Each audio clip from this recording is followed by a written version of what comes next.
Iran फिर कर सकता है विनाशक हमला, इसकी जानकारी मिल रही है। ईरान परमाणु हमला कर सकता है, अगले 30 दिन में कर सकता है अटैक। 14 मई से पहले एटमी हमले की आशंका बढ़ गई है। तो ये इस वक्त की सबसे बड़ी खबर है और दुनिया के लिए निश्चित तौर पर चिंता भरी खबर है। 14 मई से पहले एटमी हमले की आशंका जताई जा रही है। जी हाँ, तो 14 मई न्यूक्लियर अटैक का काउंटडाउन शुरू, और ये 14 मई की तारीख के इसके अपने मायने क्या है, क्या संकेत है, जल्दी से उस पर भी नजर डालते हैं। कुछ अहम जानकारी आपके साथ साझा करने वाले। अगले 30 दिन में परमाणु युद्ध की आशंका बनी हुई है। 14 मई तक ईरान न्यूक्लियर अटैक कर सकता है, इसके भी संकेत नजर आ रहे हैं, और न्यूक्लियर अटैक का ट्रिगर किसी भी वक्त दब सकता है। जी हाँ, अगर ऐसा हुआ तो इसका खामियाजा जाहिर है पूरी दुनिया भुगतेगी। ऑपरेशन टू प्रॉमिस की तरह एटमी हमले का सीक्रेट मिशन चलेगा। तेल अवीव से वॉशिंगटन तक इस खबर के सामने आने के बाद तनाव सीधे तौर पर नजर आ रहा है। तो देखिए, कुल मिलाकर यह खबर अपने आप में हर किसी को हैरत में डालने वाली है, चिंता में डालने वाली है। क्या वाकई ईरान, जिसके बारे में यह कहा जाता है कि उसने परमाणु संपन्न कर लिया है खुद को, तमाम बंदिशों के बावजूद ईरान लगातार इस मिशन पर काम कर रहा था, और ईरान से ये खबरें लगातार सामने आती रही हैं कि ईरान खुद को तैयार कर रहा है। आशंका यह भी जताई जा रही है कि पहले ईरान ने खुद को परमाणु संपन्न बनाया और उसके बाद इजराइल पर यह हमला किया है। तो होता क्या देख रहे हैं? इब्राहिम रईसी की 14 नंबर वाली युद्ध नीति आखिर है क्या? ये देखिए, 1 अप्रैल ईरान के दमिश्क कॉन्सुलेट पर इजराइल का हमला, यानी दूतावास को बनाया गया निशाना, दूतावास की बिल्डिंग उड़ा दी गई। 14 दिन के भीतर इजराइल पर ईरान ने हमला कर दिया। 14 दिन का इंतजार किया गया।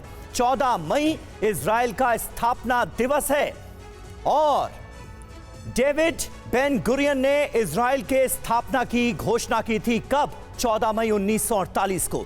14 अप्रैल से 14 मई, स्थापना दिवस से 30 दिन पहले ईरान का इजराइल पर हमला अंजाम दिया जाता है। 14 मई तक इजराइल पर परमाणु हमला कर सकता है ईरान, इसकी आशंका भी जताई जा रही है, और यही अपने आप में सबसे बड़ी चिंता का सबब है।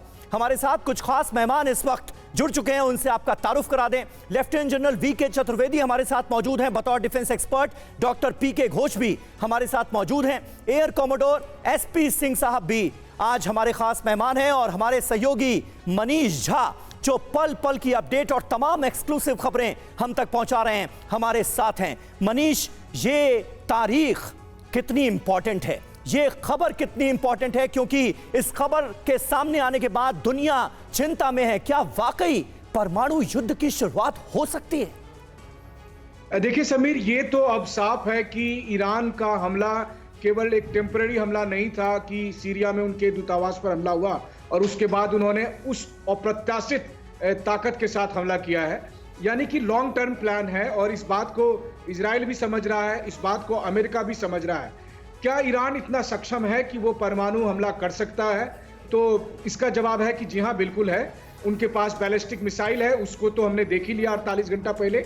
लेकिन साथ ही साथ जो ईरान का न्यूक्लियर प्लांट है फोर्डो में, जो उनके डेजर्ट में एक अंडरग्राउंड न्यूक्लियर प्लांट है, उसको लेकर 72 घंटा पहले आईएईए ने अपनी एक रिपोर्ट रिलीज की है, जिसमें उन्होंने कहा है कि ईरान ने वो क्षमता हासिल कर ली है जिसमें वो परमाणु बम का इस्तेमाल कर सकता है। तो अब देखिए, ऑपरेशन का नाम है ट्रू प्रॉमिस, यानी पक्का वादा।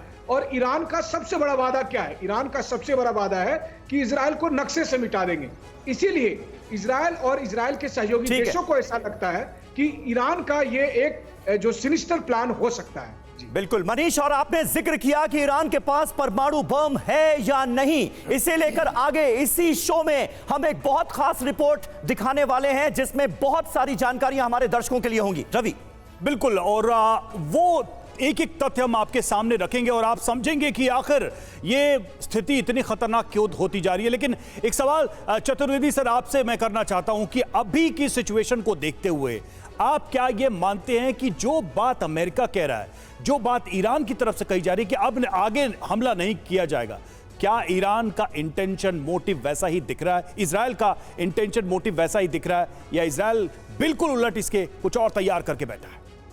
रवि, ईरान एक संदेश देना चाहता था जो उसने सैटरडे नाइट संडे मॉर्निंग को जो हमला किया है, और मैं नहीं समझता कि वो वाकई में कोई ऐसा डिस्ट्रक्शन करना चाहता था जिसका रिटेलिएशन बहुत ज़्यादा हैवी होता।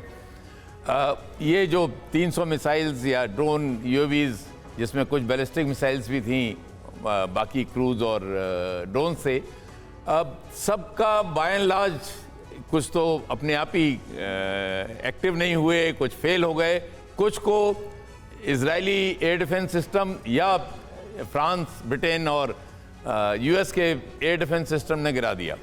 तो मैं नहीं समझता, और उनके टारगेट्स भी ऐसे नहीं थे। नेगेव डेजर्ट में उन्होंने कुछ टारगेट्स लिए, कुछ एयरपोर्ट पे लिए जी। तो ऐसे टारगेट नहीं थे जो कि बिल्कुल क्रिटिकल टारगेट थे जो कि इजराइल को हिट कर। ठीक है,